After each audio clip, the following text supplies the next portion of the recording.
Olá, amores do meu canal. Se ninguém te disse que você é uma pessoa importante, que você é uma pessoa que transcende amor, eu te digo hoje, porque a gente está precisando de afeto, não é mesmo?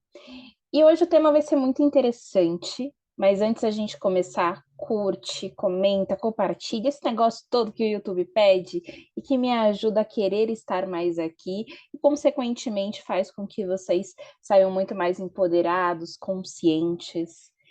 Hoje, gente, eu vou, na verdade, dialogar com vocês sobre uma coisa que eu percebi, que eu já sabia, mas que tem situações que moldam a gente para a gente perceber o quanto que faltas ou até mesmo excessos, né, fizeram com que a nossa personalidade, o nosso senso de utilidade funcionasse de determinada maneira. Do que eu estou falando? Sim, que eu dou voltas, né? Para quem não me conhece, primeiramente, meu nome é Tamara Nascimento, sou psicóloga e estou criando aqui no YouTube, né, um compromisso com vocês de trazer assuntos do dia a dia, né, de compartilhar as minhas visões como profissional, mas também como pessoa, mas sempre baseada muito na ciência e baseada nas minhas vivências, né? Esse é um lugar para a gente ser a gente, para a gente viver, então fiquem à vontade para comentar, trazerem ideias de temas. Recentemente, eu fui viajar, fui para Manaus, Amazônia. Gente, indico essa viagem para vocês. Nosso Brasil, ele é muito rico. Rico é pouco, sabe? É muita ostentação de riqueza, mas riquezas que a gente às vezes não consegue contabilizar, quantificar. Quando eu falo de cultura, de receptividade, sabe? De sorrisos, de um povo que abraça.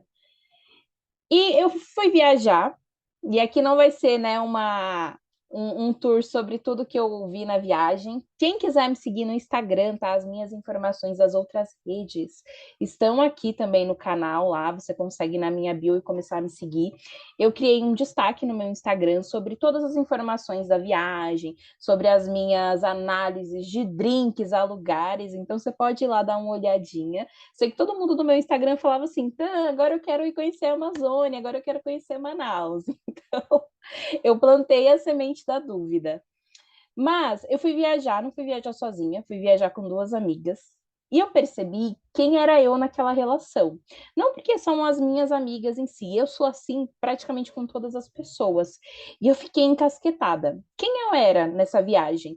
Eu era a pessoa que ficava puxando as meninas, gente, temos horário, eu ficava preocupada com quem estava bem, com quem não estava, né?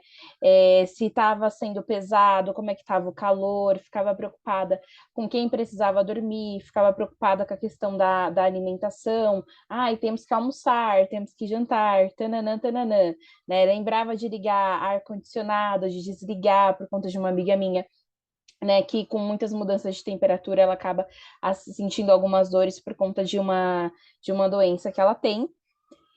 E aí, gente, eu fui me percebendo nesse lugar de cuidadora novamente. Eu já trabalho numa profissão que cuida, né? Eu sou psicóloga, eu estou trabalhando ali com o cuidado da saúde mental, com o cuidado das emoções, né? Uma doutora da alma. E eu fiquei me perguntando por que que eu cuido tanto, né? Por que que eu sou tão responsável? Por que que eu sinto que. Gente, eu montei um roteiro para viagem, né?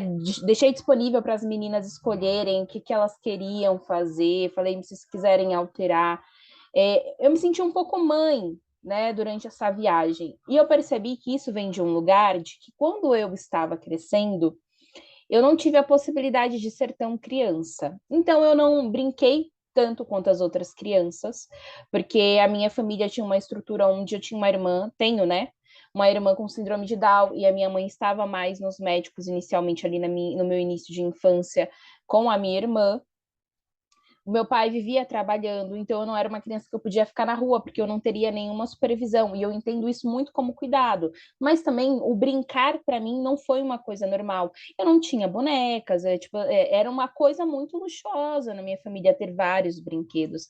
Então, É daí também que vem o meu apego a livros, o meu apego à escrita, o meu apego à comunicação, porque o que eu podia fazer era brincar de escrever, criar histórias, ler. Eu lembro que eu era muito, muito apegada aos meus gibis, né? Eu tinha uma paixão tremenda, porque era a minha riqueza, era o que eu podia ter. E eu tinha muitas responsabilidades já muito pequena. Não vou falar que, ai, questões de casa e tal, mas assim, eu já era uma criança que eu tinha um peso de uma responsabilidade de, olha, você não pode conversar com estranhos, se alguém bater na porta, porque eu ficava com 7 anos já sozinha em casa. É, por muitas vezes, os meus pais, eles tinham muitos conflitos de convívio. E eu, com 7, 8, 9, 10 anos, eu lembro que a minha vida inteira eu fui uma mediadora. A minha vida toda, eu fui uma pessoa que estava ajudando os meus pais a gerirem as emoções deles. E por conta disso, talvez eu não tive tempo para esbagaçar as minhas emoções. Eu já cresço num ambiente que eu tenho que estar analisando tudo, que eu tenho que estar lendo, sabe, feições, sentimentos. Isso me bloqueia um pouco para a vida? Me bloqueia. É um tema que talvez eu traga numa próxima sessão. Já levei muito para terapia, inclusive. Mas eu tô falando com você que talvez se identifique nesse lugar, e até mesmo para você que não se identifica nesse lugar, mas você pode ter alguém desse tipo na tua vida. E talvez você vai ser a pessoa que vai mostrar esse vídeo para ela, ou até mesmo vai falar: será que hoje você é tão responsável? Será que você sente essa obrigação, essa necessidade de gerenciar os sentimentos de todo mundo, de deixar todo mundo tão confortável, todo mundo tão harmônico, porque você nunca soube ser criança, porque você já estava fazendo isso há muito tempo? Porque eu estive fazendo isso por muito tempo. Eu me dei conta que eu estava gerenciando emoções, que eu já estava cuidando das pessoas há muito tempo, né? Os meus pais são um exemplo disso. Que eu tinha que conversar com dois adultos. Gente, eu era colocada nesse lugar. Eu conversava, um me pedia para colocar juízo na cabeça do outro. Como é que eu vou falar de vida para adultos? Tanto que a nossa relação, eu dos meus pais, é uma relação onde, ao mesmo tempo que eu fui podada para muita coisa, eu tinha uma liberdade de pensamento muito grande. Com 10, 11 anos, eu já falava não para as coisas. Já falava, não, isso aqui eu não acho justo. Isso aqui eu não vou fazer. Isso aqui eu não concordo com o jeito que você fala comigo. Porque eu já estava numa posição de autoridade. E o que trouxe alguns embates, porque muitas vezes os meus pais não perceberam que me colocaram naquele lugar, que eu absorvi, né? Então, muitas vezes, até hoje, para mim é difícil ser filha. É difícil me deixar ser ajudada, que também é uma outra questão. Pessoas que durante o seu crescimento não puderam viver as suas fases como deveriam, tendem, né, a ter algumas dificuldades de pedir desculpa. Isso não é uma justificativa, tá, gente? Hoje eu já desenvolvi, eu já peço mais ajuda, mas ainda é uma coisa super difícil para mim. Às vezes eu tô me sobrecarregando à toa e as pessoas falam assim: Tam, por que você não me pediu ajuda? E eu falo, poxa, deveria. Mas sabe por que que eu não pedi? Porque eu venho de um lugar que eu não tenho que pedir, eu tenho que ajudar. E como mulher preta, tenho que falar desse lugar também. Eu sempre fui colocada, né, duplamente, triplamente nesse lugar do cuidado, nesse lugar do servir. Então, isso ainda dificulta muito mais eu descolar desse papel. Porque muitas vezes não, gente, em grande maioria das relações ainda acontece muito. Nós, mulheres pretas, somos colocadas nesse lugar de estar ali para os outros, mas ninguém está para a gente. Então, muitas vezes a gente aprende a não pedir ajuda porque a gente não quer se frustrar, sabendo que o outro não vai fazer por nós o que nós estamos fazendo por eles. Por isso que hoje eu tenho muito cuidado com o que eu digo que eu posso fazer. Se eu falo que eu posso fazer tal coisa, aquilo vai me doer muito, aquilo vai me desgastar, eu não faço. Eu falo, não, o custo é muito grande e eu vou querer um retorno que talvez você não me dê e eu vou ficar frustrada porque a expectativa é minha. Então, o que eu quero que você se dê conta desse seu papel. Que papel você tem nos seus grupos? Começa a se observar. Eu percebi que nesse grupo de amigas eu estava nesse papel muito mãe. E é uma coisa que eu vou trabalhar ainda muito mais, porque eu tive esse insight na viagem. Eu já tinha desconfiado disso, mas às vezes tem situações que chocam. Faz assim, né, gente? Eu assim, você tá com dúvida? Eu vou te jogar a certeza. E joga. Então, eu me lembrei o porquê que talvez eu me sinta tão cuidadora, tão responsável. As pessoas falam muito sobre isso. Então, você passa muita credibilidade, muita confiança, você passa muito esse lugar de segurança, porque eu já estou promovendo esse ambiente para as pessoas desde que eu tenha 7 anos. Então, gente, eu tenho mais de 24, 25 anos, né, fazendo, não, menos, eu tenho uns 20 anos de experiência em mediar relações, em mediar situações, só que eu não tinha percebido. E aí eu me pergunto, quando é que eu tenho alguém para me mediar? Isso ainda não aconteceu, tirando a terapia. Mas a terapia não é para mediar, não é para absorver a minha vida, né? Eu, como psicóloga, não faço isso pelos meus pacientes. Então, eu também nem posso colocar a terapia nesse lugar. Por isso que a confiança com os outros é uma coisa que para mim demora, leva tempo, porque eu sempre sinto que eu tenho a responsabilidade por manter a harmonia de tudo. Espero que vocês tenham gostado de refletir comigo, né, esse processo. Espero ter alugado um triplex, como diz os meus pacientes, uma mansão na cabeça de vocês.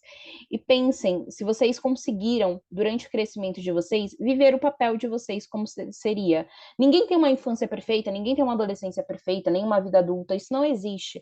Mas minimamente a gente tem que viver os nossos papéis. O papel da criança é brincar, se divertir, não se preocupar, sabe? Não viver rodeada de abusos, né? Eu tive que lidar com os meus abusos, com os meus traumas já muito cedo. Eu tive que segurar uma situação que eu não tinha psique. Então, às vezes, você é considerada muito, nossa, como você é madura para a sua idade. Por que que eu sou madura para a minha idade? O que que me transformou em madura tão cedo? Por que que eu amadureci tão rápido? Né? Qual foi esse. Quando você tem algo que você precisa na sua vida, né? Crescer, uma planta, uma fruta, você coloca adubo. O adubo, gente, o que é? É uma mistura de grãos, é uma mistura de fezes que faz crescer ali. Então, assim, qual foi o adubo que te fez crescer, que te fez amadurecer tanto? Essa é a pergunta aí que eu deixo para vocês.